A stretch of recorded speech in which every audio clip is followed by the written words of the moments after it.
Hi friends, हमारे YouTube channel पर आपका स्वागत है।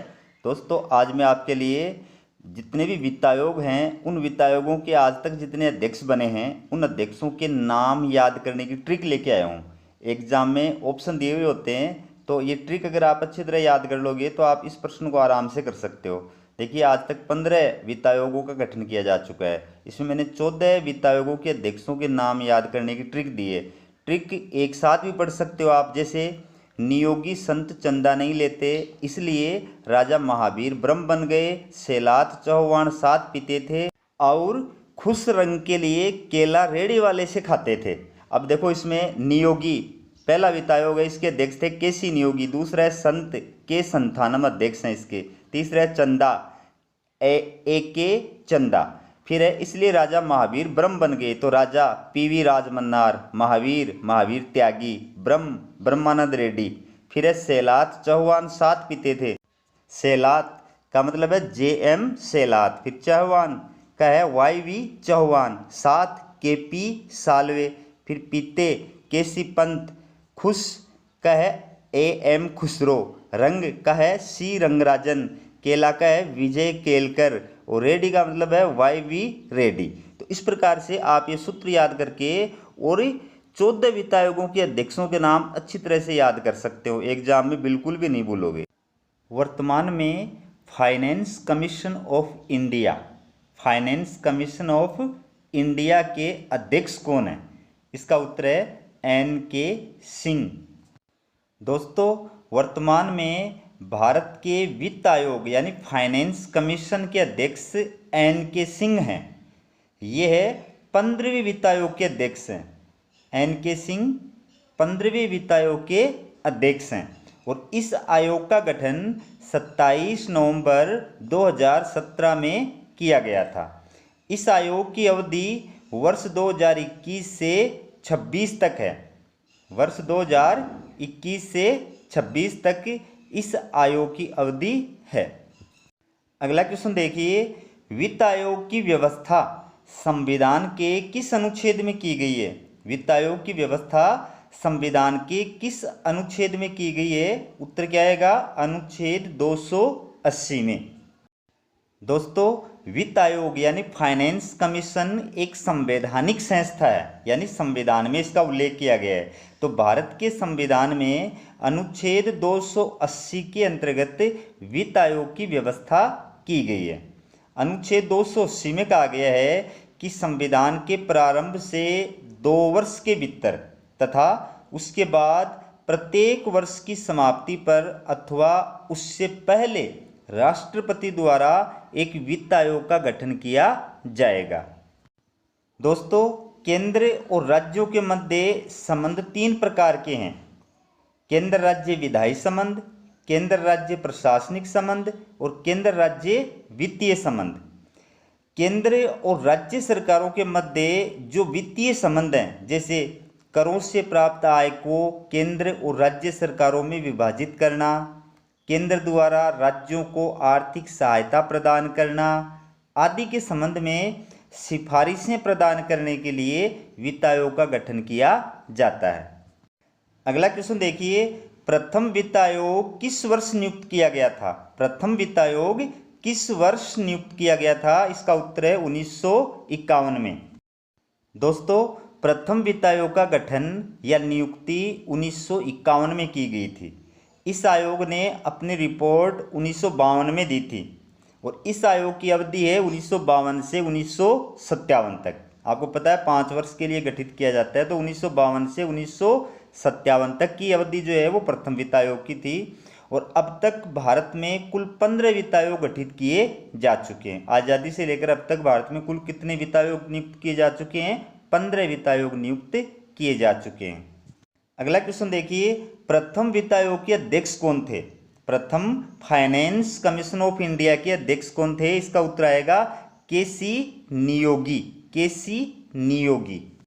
दोस्तों, भारत के प्रथम वित्त आयोग के अध्यक्ष KC नियोगी थे और इनकी नियुक्ति राष्ट्रपति राजेंद्र प्रसाद द्वारा 1951 में की गई थी। दूसरे वित्त आयोग के अध्यक्ष K संथानम थे तथा तीसरे वित्त आयोग के अध्यक्ष NK चंदा थे। दोस्तों अब तक 15 वित्त आयोग गठित किए जा चुके हैं, तो मैं आपको लास्ट में ऐसी ट्रिक बताऊंगा कि जिस ट्रिक के माध्यम से आप 15 के 15 वित्त आयोग जो हैं उनके अध्यक्षों के नाम अच्छी तरह याद कर सकते हैं। अगला क्वेश्चन है, वित्त आयोग के अध्यक्ष और सदस्यों की नियुक्ति किसके द्वारा की जाती है? उत्तर क्या आएगा? राष्ट्रपति के द्वारा। दोस्तों वित्त आयोग की नियुक्ति राष्ट्रपति के द्वारा की जाती है। राष्ट्रपति सार्वजनिक कार्यों के बारे में अनुभव रखने वाले व्यक्ति को वित्त आयोग के अध्यक्ष के रूप में नियुक्त करते हैं और राष्ट्रपति द्वारा वित्त आयोग के अध्यक्ष और सदस्यों की पुनर्नियुक्ति भी की जा सकती है, यानी एक बार नियुक्त होने के बाद दोबारा भी उस पद पर नियुक्त किया जा सकता है। अगला क्वेश्चन है, वित्त आयोग के अध्यक्ष और सदस्यों की पदावधि होती है। पदावधि का मतलब होता है पद की अवधि यानी कार्यकाल। तो वित्त आयोग के अध्यक्ष और सदस्यों का कार्यकाल कितने वर्ष होता है? 5 वर्ष होता है। दोस्तों वित्त आयोग के अध्यक्ष और सदस्यों की नियुक्ति 5 वर्ष के लिए की जाती है।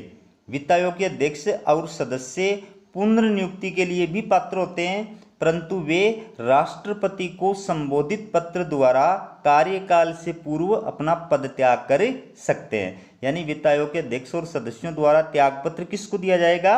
राष्ट्रपति को दिया जाएगा। अगला क्वेश्चन देखिए, 15वें वित्त आयोग के सचिव कौन है? बहुत इंपॉर्टेंट क्वेश्चन है। 15वें वित्त आयोग के सचिव कौन है? उत्तर है अरविंद मेहता। अरविंद मेहता। अगला क्वेश्चन है, वित्त आयोग द्वारा की जाने वाली सिफारिशों की प्रकृति होती है। वित्त आयोग द्वारा की जाने वाली सिफारिशों की प्रकृति होती है। इसका उत्तर है सलाहकारी। दोस्तों संविधान सरकार पर वित्त आयोग की अनुशंसाओं को बाध्यकारी नहीं बनाता है। मतलब वित्त आयोग के द्वारा जो सिफारिशें की जाती हैं उन सिफारिशों को मानने के लिए सरकार बाध्य नहीं है। इसके अलावा संविधान में यह कहीं नहीं कहा गया है कि आयोग की सिफारिशें सरकार पर बाध्यकारी होंगी और इस विषय में राज्यों के पक्ष में कोई विधिक अधिकार होगा। मतलब अगर केंद्र सरकार वित्त आयोग की सिफारिशों को नहीं मानती है तो राज्य सरकारों के पास में कोई चारा नहीं होता है, वो इसके खिलाफ किसी भी अदालत में शिकायत नहीं कर सकती हैं। इसके अलावा देखिए वित्त आयोग द्वारा की गई सिफारिशों की प्रकृति सलाहकारी होती है और इनको मानने के लिए सरकार बाध्य नहीं होती है और ये विषय न्यायालयों द्वारा विचारणीय नहीं होते हैं। मतलब अगर केंद्र सरकार वित्त आयोग की सिफारिशों को नहीं मानती है तो कोई भी कोर्ट न तो उन पे संज्ञान ले सकती है और न ही कोई राज्य सरकार किसी अदालत में उनको चुनौती दे सकती है। अगला क्वेश्चन देखिए, एक संवैधानिक निकाय के रूप में वित्त आयोग के कार्यों की प्रकृति है। एक संवैधानिक निकाय के रूप में वित्त आयोग के कार्यों की प्रकृति है। उत्तर क्या आएगा? अर्ध न्यायिक। अर्ध न्यायिक। दोस्तों वित्त आयोग द्वारा किए जाने वाले कार्य अर्ध न्यायिक प्रकृति के होते हैं।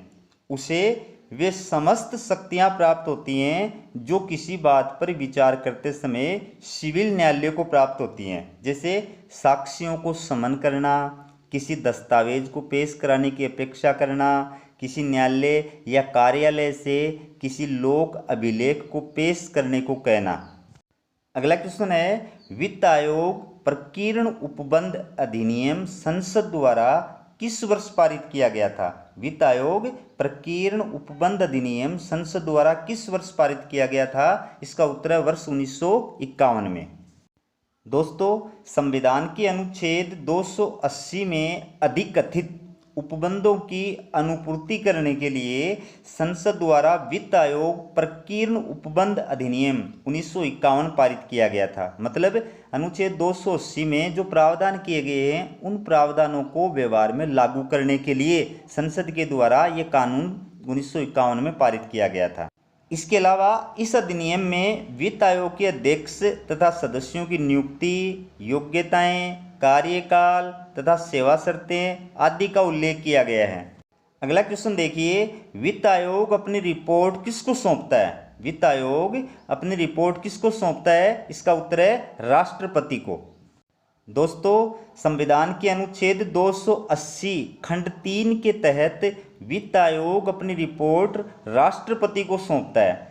राष्ट्रपति वित्त मंत्री के माध्यम से इस रिपोर्ट को संसद के समक्ष प्रस्तुत करता है। अगला क्वेश्चन देखिए, वित्त आयोग में अध्यक्ष सहित कितने सदस्य होते हैं? तो इसका उत्तर है 5 सदस्य। दोस्तों, वित्त आयोग एक बहुसदस्यीय निकाय है जिसमें एक अध्यक्ष तथा 4 सदस्य होते हैं। आयोग के अध्यक्ष और सदस्यों की नियुक्ति राष्ट्रपति द्वारा की जाती है और आयोग का सदस्य नियुक्त होने के लिए वित्त आयोग प्रकीर्ण उपबंध अधिनियम 1951 में निम्न योग्यताओं का उल्लेख किया गया है। तो ये जो योग्यताएं आपके सामने लिखी हुई है, इसमें से कोई भी एक योग्यता को धारण करने वाला व्यक्ति जो है वित्त आयोग का सदस्य नियुक्त किया जा सकता है। जैसे उच्च न्यायालय का पूर्व या वर्तमान न्यायाधीश हो, या न्यायाधीश नियुक्त किए जाने के लिए योग्य हो, या सरकार के वित्त और लेखों का विशेष ज्ञान रखता हो, या वित्त मामलों और प्रशासन में व्यापक अनुभव रखता हो, या अर्थशास्त्र का विशेष ज्ञान रखता हो। अगला क्वेश्चन है, केंद्र राज्य वित्तीय संबंधों की चर्चा संविधान के किस भाग में की गई है? केंद्र राज्य वित्तीय संबंधों की चर्चा संविधान के किस भाग में की गई है? तो इसका उत्तर क्या आएगा? भाग 12 में। दोस्तों, हमारे संविधान द्वारा हमारे देश में संघात्मक शासन व्यवस्था की स्थापना की गई है। तो संविधान की 7वीं अनुसूची में केंद्र और राज्यों के मध्य शक्तियों का विभाजन किया गया है और संविधान की 7वीं अनुसूची तथा भाग 12 में अनुच्छेद 268 से 293 तक में केंद्र तथा राज्यों के मध्य वित्तीय संबंधों की चर्चा की गई है। अगला क्वेश्चन देखिए कितना इंपॉर्टेंट है। निम्नलिखित में से वित्त आयोग के गठन का उद्देश्य है।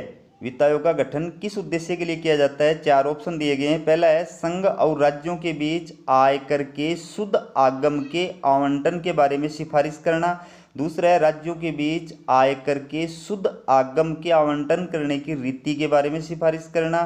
तीसरा है भारत की संचित निधि में से राज्यों को सहायता अनुदान देने की सिफारिश करना और उपयुक्त सभी। तो दोस्तों, इसका उत्तर होगा उपयुक्त सभी। अब अपन इसको विस्तार से समझते हैं। देखिए, वित्त आयोग के क्या कर्तव्य होते हैं या वित्त आयोग का गठन क्यों किया जाता है, तो इसके अलग अलग कारण बताए हैं। पहला कारण क्या है? संघ और राज्यों के बीच करों के शुद्ध आगमों के आवंटन के बारे में सिफारिश करना, यानी सरकार की जो भी इनकम होती है उस इनकम को केंद्र सरकार और राज्य सरकारों के मध्य वितरित किए जाने के बारे में सिफारिश की जाती है वित्त आयोग के द्वारा। दूसरा, राज्यों के बीच करों के शुद्ध आगमों के वितरण की विधि के बारे में सिफारिश करना, मतलब जो सरकार की इनकम होती है उसको जो राज्यों के अंदर बांटा जाता है तो उसमें जो राज्यों का हिस्सा होता है उस हिस्से को प्रत्येक राज्य में किस प्रकार डिवाइड किया जाएगा उसका तरीका जो है वो वित्त आयोग के द्वारा बताया जाता है। तीसरी, भारत की संचित निधि में से राज्यों को सहायता अनुदान प्रदान करने के बारे में सिफारिश करना, मतलब किस राज्य को कितनी सहायता अनुदान राशि प्रदान की जाएगी, ये सिफारिश वित्त आयोग के द्वारा की जाती है।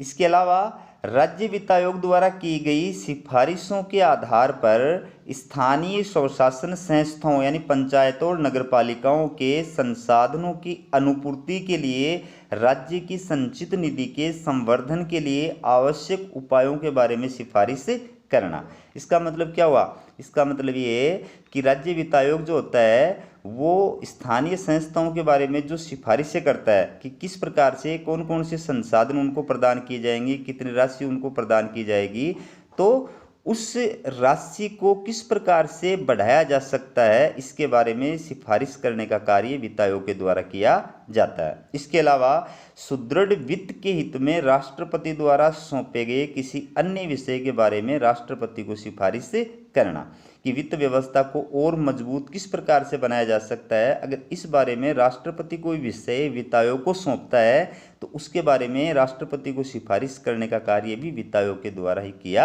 जाता है। अगला क्वेश्चन देखिए, बहुत इंपॉर्टेंट क्वेश्चन है। 15वें वित्त आयोग ने राज्यों को स्थानीय निकायों के लिए वर्ष 2021-26 की अवधि के लिए कितनी राशि अनुदान के रूप में दिए जाने की सिफारिश की है? इसका उत्तर कितना आएगा? 4.36 लाख करोड़ रुपए। 4.36 लाख करोड़ रुपए स्थानीय स्वशासन संस्थाओं को अनुदान के रूप में प्रदान किए जाने की वित्त आयोग ने सिफारिश की है। अब देखिए इसको विस्तार से। 15वें वित्त आयोग ने राज्यों को स्थानीय निकायों के लिए, स्थानीय निकाय, ग्रामीण स्थानीय संस्थाएं भी आ गई इसमें और शहरी स्थानीय संस्थाएं भी आ गई, तो उनके लिए वर्ष 2021 से 26 की अवधि के लिए 4,36,361 करोड़ रुपए की राशि अनुदान के रूप में दिए जाने की सिफारिश की है। अब इनमें से जो ग्रामीण स्थानीय निकाय हैं, संस्थाएं हैं, उनको 2.4 लाख करोड़ रुपए की राशि, और शहरी स्थानीय निकाय हैं जो संस्थाएं हैं उनको 1.2 लाख करोड़ रुपए की राशि अनुदान के रूप में दिए जाने की सिफारिश की है। ये अनुदान प्रदर्शन आधारित होंगे, मतलब जो स्थानीय संस्थाएं इसमें जितना ज़्यादा बेहतर प्रदर्शन करेगी उसके अकॉर्डिंग उसको वो सहायता तुरंत प्रदान की जाएगी। अगला क्वेश्चन देखिए, 15वें वित्त आयोग द्वारा राज्यों की वर्टिकल हिस्सेदारी कितने प्रतिशत रखने की सिफारिश की है? उत्तर है 41%। बहुत इंपॉर्टेंट क्वेश्चन है, आगे इसको विस्तार से समझाया गया। देखिए दोस्तों, वर्तमान 15वें वित्त आयोग ने राज्यों की वर्टिकल हिस्सेदारी 41% बनाए रखने की सिफारिश की है, जबकि 14वें वित्त आयोग की सिफारिश के अनुसार यह हिस्सेदारी 42% थी। ठीक है। इसके अलावा राज्यों की वर्टिकल हिस्सेदारी का मतलब क्या होता है वो देखिए, केंद्र और राज्यों के बीच करों से प्राप्त आय की हिस्सेदारी का निर्धारण करना। आगे मैं इसको और समझाऊंगा आपको। अब देखिए, वर्तमान 15वें वित्त आयोग द्वारा की गई सिफारिशें, दोस्तों बहुत इंपॉर्टेंट टॉपिक है ये। वर्तमान 15वें वित्त आयोग के द्वारा जो सिफारिशें की गई हैं, देखिए उसमें पहली बात है राज्यों की वर्टिकल हिस्सेदारी। वर्टिकल हिस्सेदारी का मतलब ये है कि संघ और राज्यों के बीच आयकर के शुद्ध आगमों में राज्यों का हिस्सा, मतलब केंद्र सरकार को जो इनकम प्राप्त होती है उस इनकम में राज्यों का हिस्सा कितना होना चाहिए उसको बोलते हैं वर्टिकल हिस्सेदारी। तो 15वें वित्त आयोग ने संघ और राज्यों के बीच आयकर के शुद्ध आगमों में राज्यों की हिस्सेदारी को 41% किए जाने की सिफारिश की है, जबकि 14वें वित्त आयोग द्वारा की गई सिफारिशों के अनुसार ये हिस्सेदारी 42% थी। इसके अलावा राज्यों की हॉरिजेंटल हिस्सेदारी, हॉरिजेंटल हिस्सेदारी का मतलब ये क्या होता है, आयकर के शुद्ध आगमों को राज्यों के बीच वितरित करने की रीति। मतलब केंद्र सरकार के द्वारा राज्यों को जो हिस्सेदारी दी जाती है वो हिस्सेदारी किस आधार पर दी जाएगी उसको निर्धारित करने का जो तरीका है उसको बोलते हैं हॉरिजेंटल हिस्सेदारी। तो 15वें वित्त आयोग ने संघ और राज्यों के बीच आयकर के शुद्ध आगमों में राज्यों की हिस्सेदारी को राज्यों के मध्य वितरित करने के लिए कुछ मानदंड निर्धारित किए हैं और इन मानदंडों को अलग अलग वेटेज दिया गया है। तो आगे वेनारेख के अंदर, तालिका के अंदर इसको विस्तार से समझाया गया है। तो देखिए, 15वें वित्त आयोग द्वारा केंद्रीय करों में प्रत्येक राज्य की हिस्सेदारी तय करने के लिए निम्न मानदंड निर्धारित किए हैं, यानी इन मानदंडों के अकॉर्डिंग प्रत्येक राज्य को जो है केंद्रीय करों में और हिस्सेदारी प्रदान की जाएगी। पहला मानदंड है जनसांख्यिकीय प्रदर्शन, फिर है आय अंतर, फिर है जनसंख्या, फिर है क्षेत्रफल, फिर है वन और पारिस्थितिकी, फिर है कर एवं राजकोषीय प्रयास। यानी इन 6 मानदंडों में जिस राज्य का जिस प्रकार का प्रदर्शन होगा उसके अकॉर्डिंग उसको केंद्रीय हिस्सेदारी में से हिस्सा प्रदान किया जाएगा। अब देखिए, केंद्रीय करों में राज्यों की हिस्सेदारी तय करने के मानदंड, यानी आपको भी जो 6 मानदंड बताए हैं उन मानदंडों को वित्त आयोग के द्वारा अलग अलग वेटेज दिया गया है। ठीक है। तो जैसे इसमें 6 मानदंड है और उनके सामने उनका वेटेज अंकित किया गया। जैसे आय अंतर को 15% वेटेज दिया गया है, जनसंख्या को 15% वेटेज दिया गया है, क्षेत्रफल को 15% वेटेज दिया गया है, जनसांख्यिकीय प्रदर्शन को 12.5% वेटेज दिया गया है, वन और पारिस्थितिकी को 10% वेटेज दिया गया है, कर एवं राजकोषीय प्रयासों को 2.5% वेटेज दिया गया है। यानी इन मानदंडों के अकॉर्डिंग प्रत्येक राज्य को केंद्रीय करों में हिस्सेदारी जो है वो प्रदान की जाएगी। तो अब इसमें से कहीं से कुछ भी प्रश्न आ सकता है। नमूने के लिए मैंने आगे 2 प्रश्न आपके सामने बनाए हैं, वो देखिए। 15वें वित्त आयोग ने राज्यों की हॉरिजेंटल हिस्सेदारी में निम्न में से किस मानदंड को शामिल नहीं किया है? ऑप्शन सुनिए, जनसांख्यिकीय प्रदर्शन, आय अंतर, राज्य का क्षेत्रफल या सामाजिक सूचकांक। तो दोस्तों अभी पीछे मैंने आपको 6 मानदंड बताए थे, उसमें से लास्ट का जो मानदंड है सामाजिक सूचकांक, ये उसमें शामिल नहीं है, इसलिए इसका उत्तर क्या हो जाएगा, ड, सामाजिक सूचकांक। इसी प्रकार से ये प्रश्न देखिए, 15वें वित्त आयोग ने राज्यों की हॉरिजेंटल हिस्सेदारी में जनसांख्यिकीय प्रदर्शन के मानदंड को कितना प्रतिशत वेटेज दिया गया है। अब उसमें वेन आरेख में मैंने आपको हर मानदंड को अलग अलग वेटेज दिया गया है, उसको चित्र बताया है। तो एग्जाम में किसी भी मानदंड के बारे में कुछ भी प्रश्न आ सकता है, यहाँ मैंने सिर्फ नमूने के लिए एक प्रश्न आपके सामने दिया है। तो जनसांख्यिकीय प्रदर्शन के मानदंड को कितना प्रतिशत वेटेज दिया गया है, पीछे वेन आरेख में देख सकते हैं आप, 12.5%, यानी इसका उत्तर है ड। अगला क्वेश्चन देखिए, संविधान के किस अनुच्छेद के तहत केंद्र सरकार द्वारा राज्यों को सहायता अनुदान प्रदान किया जाता है। उत्तर देखिए, अनुच्छेद 275 के तहत। बहुत इंपॉर्टेंट क्वेश्चन है दोस्तों। अब देखिए, केंद्रीय करों में राज्यों को हिस्सा देने के पश्चात भी सभी राज्यों के संसाधन पर्याप्त हो, ये आवश्यक नहीं है। इसलिए संविधान के अनुच्छेद 275 में यह व्यवस्था की गई है कि प्रत्येक वर्ष केंद्र सरकार ऐसे राज्यों को सहायता अनुदान देगा जिसके बारे में संसद यह अवधारित करे कि उन्हें सहायता की आवश्यकता है। यानी संसद कानून बना करके और इस बारे में व्यवस्था करेगी कि किस राज्य को सहायता अनुदान की आवश्यकता है। तो केंद्र सरकार द्वारा राज्यों को यह सहायता अनुदान वित्त आयोग की सिफारिश के आधार पर दी जाती है। अगला क्वेश्चन देखिए, केंद्र राज्य संबंधों पर गठित प्रथम आयोग का नाम है। उत्तर है सरकारी आयोग। दोस्तों सरकारी आयोग पर एग्जाम में निश्चित रूप से प्रश्न आता है, बहुत इंपॉर्टेंट चीज़ है, इसको आगे विस्तार से समझा है मैंने। देखिए, आज़ादी के बाद केंद्र राज्य संबंधों की समीक्षा के लिए अब तक 2 आयोग गठित किए जा चुके हैं। तो केंद्र राज्य संबंधों की समीक्षा के लिए गठित प्रथम आयोग का नाम था सरकारिया आयोग। सरकारी आयोग 3 सदस्यीय था, जिसके अध्यक्ष थे सेवानिवृत्त जस्टिस RS सरकारिया। इस आयोग का गठन 1983 में किया गया था और 1987 में इसने अपनी रिपोर्ट प्रस्तुत की थी। अगला क्वेश्चन देखिए, केंद्र सरकार द्वारा पुंछी आयोग के गठन का उद्देश्य था। उत्तर है केंद्र राज्य संबंधों की समीक्षा करना। दोस्तों केंद्र सरकार द्वारा पुंछी आयोग का गठन अप्रैल 2007 में किया गया था। यह केंद्र राज्य संबंधों की समीक्षा के लिए गठित दूसरा आयोग है। इस आयोग के अध्यक्ष सुप्रीम कोर्ट के रिटायर जज मदन मोहन पुंछी थे। इस आयोग ने अपनी रिपोर्ट अप्रैल 2010 में प्रस्तुत की थी, जिसमें सहकारी संघवाद के सिद्धांत पर विशेष जोर दिया गया था। तो दोस्तों मेरा ये वीडियो आपको कैसा लगा कमेंट करके ज़रूर बताएं, और वीडियो अगर पसंद आए तो वीडियो को ज़्यादा से ज़्यादा शेयर करें, और हमारे चैनल को अगर सब्सक्राइब नहीं किया तो चैनल को सब्सक्राइब करें। वीडियो देखने के लिए धन्यवाद।